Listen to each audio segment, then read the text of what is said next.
സയ്യിദ് ഷംസുദ്ദീൻ റളിയല്ലാഹു അൻഹു, സയ്യിദ് ഖമറുദ്ദീൻ റളിയല്ലാഹു അൻഹു, സയ്യിദ് നൂറുദ്ദീൻ റളിയല്ലാഹു അൻഹു. ഇവർ മക്കയിലെ രാജകുമാരന്മാരും ന്യായാധിപന്മാരുമായിരുന്നു. യുദ്ധക്കളത്തിൽ വീരശൂര പരാക്രമിയായി അറിയപ്പെടുന്ന സയ്യിദ് ഷംസുദ്ദീൻ റളിയല്ലാഹു അൻഹുവിന് സാഹിബുസ്സൈഫ് എന്നൊരു സ്ഥാനപ്പേർ കൂടിയുണ്ട്. നേരിട്ടെതിർത്ത് തോൽപ്പിക്കാനാവാത്ത ഈ മഹാനെ അസ്ർ നമസ്കാര വേളയിൽ ശത്രുക്കൾ വധിക്കുകയായിരുന്നു. അങ്ങനെ ആ പുണ്യപുരുഷൻ സുജൂദിലായിക്കൊണ്ട് അള്ളാഹുവിൻ്റെ സ്വർഗലോകത്തേക്ക് യാത്രയായി. ഏർവാടിയിൽ നിന്നും 50 കിലോമീറ്റർ അകലെ വൈപ്പാർ എന്ന പുഴയോരത്താണ് ഇദ്ദേഹം ഷഹീദായി വീണത്. വലിയുല്ലാഹി നല്ല ഇബ്രാഹിം ബാദുഷാ റളിയല്ലാഹു അൻഹു ബംഗാൾ ഉൾക്കടലിൻ്റെ തീരത്ത് ദീനുൽ ഇസ്ലാമിൻ്റെ തങ്കക്കിരണങ്ങൾ വിതറിക്കൊണ്ട് ഒരു ജനതയെ മുഴുവൻ ഹിദായത്തിൻ്റെ സ്വർണ്ണത്തൊട്ടിലിൽ താരാട്ടിയ ഈ മഹാൻ ഏർവാടിയിൽ സുൽത്താൻ ഇബ്രാഹിം ബാദുഷായുടെ തിരുസന്നിധിയിൽ നിദ്ര കൊള്ളുന്നു. അക്കാലത്ത് ഏർവാടിയിലെ രാജാവായിരുന്ന സേതുപതി രാജാവിന് കറാമത്തിലൂടെ സന്താനഭാഗ്യം നൽകിയതിന് പകരമായി ഏർവാടി പരിസരത്ത് 6000 ഏക്കർ ഭൂമി രാജാവ് നല്ല ഇബ്രാഹിം ബാദുഷാക്ക് ഇഷ്ടദാനമായി പതിച്ചുകൊടുത്തു. ബാദുഷാ തങ്ങളുടെ 11ാം പേരമകനായ മഹാനായ നല്ല ഇബ്രാഹിം ബാദുഷാ തങ്ങളുടെ പിൻഗാമികളാണ് ഇപ്പോൾ ഏർവാടി ദർഗയുടെ പരിപാലനം നടത്തിക്കൊണ്ടിരിക്കുന്നത്.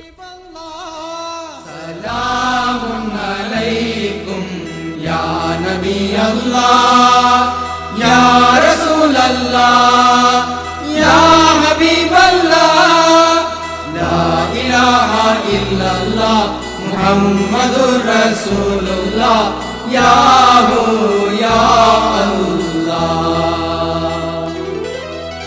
अंत सिर मिन सिरिल्लाहि अंत शाफी വസീറുൽ അഅ്ലം അമീർ അബ്ബാസ് റളിയല്ലാഹു അൻഹു തുർക്കിയിലെ ഉസ്മാനിയ ഖലീഫ മഹ്മൂദ് ബാദുഷായുടെ പ്രധാനമന്ത്രിയായ ഈ മഹാൻ അതിബുദ്ധിമാൻ, ക്ഷമാശീലൻ എന്നീ നിലകളിൽ പ്രസിദ്ധനായിരുന്നു. ശാന്തനാണെങ്കിലും മാതൃശധീരനായ ഇദ്ദേഹം ദീനിനു വേണ്ടി തൻ്റെ വാൾ ഊരിയെടുത്താൽ ശാന്തതയാൽ ചന്ദ്രസമാനമായ തൻ്റെ പൂമുഖത്ത് ഗാംഭീര്യത്തിൻ്റെ സൂര്യ തേജസ് കത്തിജ്വലിക്കുമായിരുന്നു. ദീനീ പ്രബോധനത്തിനെത്തിയ നമ്മൾ ആരെയും ആക്രമിക്കുവാനല്ല, മറിച്ച് എതിരാളികളുടെ വാൾമുനയിൽ നിന്ന് സ്വന്തം ശരീരങ്ങളെ പ്രതിരോധിക്കാനാണ് വാളെടുക്കാൻ നിർബന്ധിതരായതെന്ന് തൻ്റെ നയം മഹാൻ വിളംബരപ്പെടുത്തുമായിരുന്നു.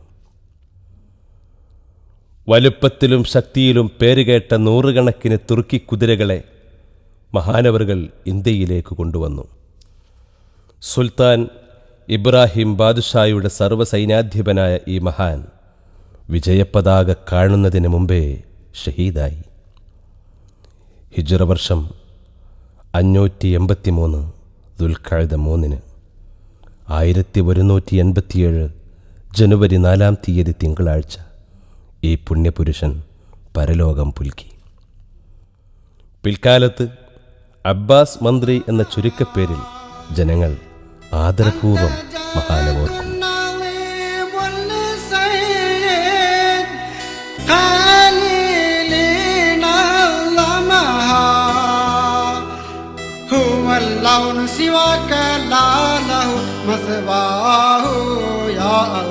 സലാമുൻ അലൈക്കും യാ നബി അല്ലാഹ് യാ റസൂൽ അല്ലാഹ് യാ ഹബീബ് അല്ലാഹ് ലാ ഇലാഹാ ഇല്ലല്ലാഹ് മുഹമ്മദുർ റസൂലുള്ളാഹ് യാ ഹു യാ അല്ലാഹ് സല്ലല്ലാഹു അലൈക്കും വ ആലിഹി വസഹ്ബിഹി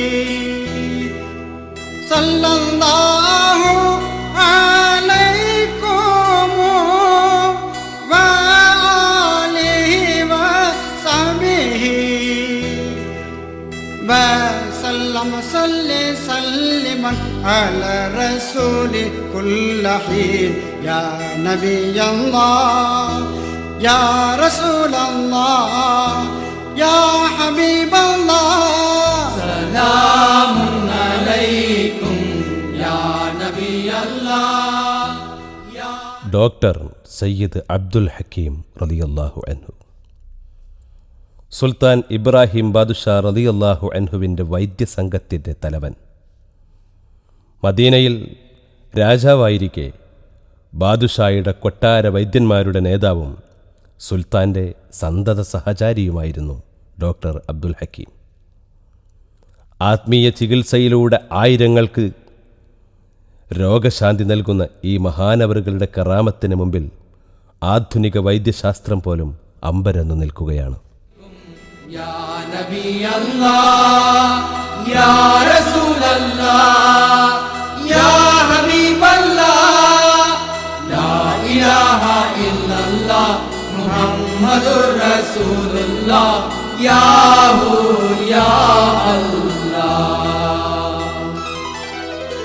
അൻത നൂറും മിൻ നൂരില്ലാഹ്. സയ്യിദ റുഖയ്യ ബീവി ഉമ്മ ബാദുഷായുടെ സംഘത്തിലെ സ്ത്രീകളുടെ ചികിത്സക്കായി നിയോഗിക്കപ്പെട്ട ഈ മഹതി ഹക്കീം ഡോക്ടറുടെ തൊട്ടടുത്ത് അന്ത്യവിശ്രമം കൊള്ളുന്നു. വീരർ അബ്ദുല്ലാ ഷഹീദ് വലിയുല്ലാഹി റളിയല്ലാഹു അൻഹു ഘോരയുദ്ധത്തിനു ശേഷം വിജയപതാക ഉയർത്താൻ നിയോഗിക്കപ്പെട്ട മഹാൻ. പാണ്ഡ്യരാജാവിൻ്റെ മീൻകൊടിയഴിച്ച് തൽസ്ഥാനത്ത് ദീൻകുടി ഉയർത്തുമ്പോൾ ഒളിച്ചുനിന്ന ഒരു ശത്രു സൈനികൻ അദ്ദേഹത്തിന് നേരെ ചാട്ടുളി പ്രയോഗിച്ചു. ആയുധം തൻ്റെ തിരുവയറ്റിൽ തുളച്ചു കയറി കുടൽമാല പുറത്തേക്ക് വന്നപ്പോൾ തൻ്റെ തലപ്പാവഴിച്ച് വയർ ബന്ധിച്ചുകൊണ്ട് ഒട്ടും തളരാതെ മഹാൻ കൊടി ഉയർത്തി. ഉയരത്തിൽ പാറിക്കളിക്കുന്ന വിശുദ്ധ പതാകയെ നോക്കി മഹാനവറുകൾ അള്ളാഹുവിൻ്റെ അരികിലേക്ക് യാത്രയായി. വിജയം. അജ്ഞതയുടെ ഇരുളിൽ മൂടപ്പെട്ട ഒരു യുഗം. അവിശ്വാസികളും അപരിഷ്കൃതരുമായ ഒരു ജനത. ക്രൂരനും മേഘാധിപതിയുമായ ഭരണാധികാരി. അവർക്കിടയിലേക്ക് മദീനത്തുനിന്നും ഒരു ദിവ്യജ്യോതി പ്രത്യക്ഷമായി. ലോകൈക പ്രവാചകന്റെ പൊന്നോമന പൗത്രൻ ഹസ്രത്ത് സുൽത്താൻ ഇബ്രാഹിം ബാദുഷാ റളിയല്ലാഹു അൻഹു അറിവിൻ്റെ നിറദീപവുമേന്തി ഇന്ത്യയിലെത്തി.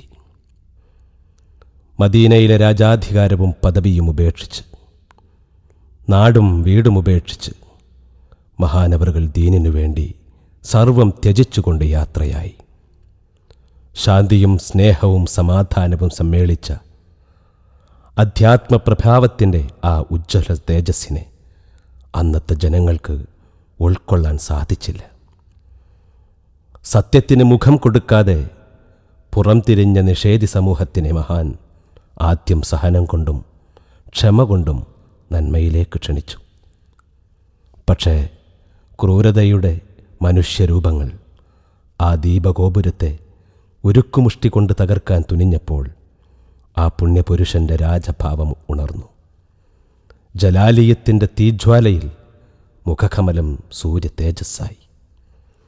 ആത്മീയതയുടെ സൗമ്യഭാവം കൈവരിച്ച ചുടുനിശ്വാസങ്ങൾ കൊടുങ്കാറ്റായി രൂപം പ്രാപിച്ചു.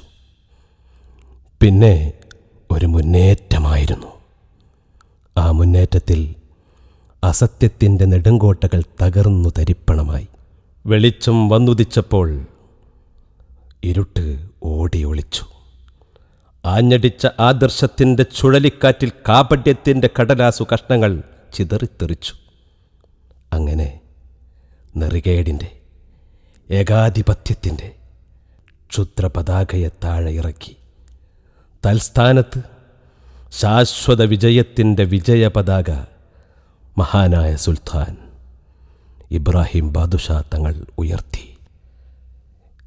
ഹിജ്റ 583 ദുൽഖഅദ 10 1187 ജനുവരി 11 തിങ്കളാഴ്ച. ഇന്ത്യ മഹാരാജ്യത്ത് ഐതിഹാസികമായ ഇസ്ലാമിക മുന്നേറ്റത്തിന് തുടക്കം കുറിച്ചു. മഹാനായ ബാദുഷാ ഇന്ത്യയുടെ ഭരണസാരഥ്യം ഏറ്റെടുത്തു.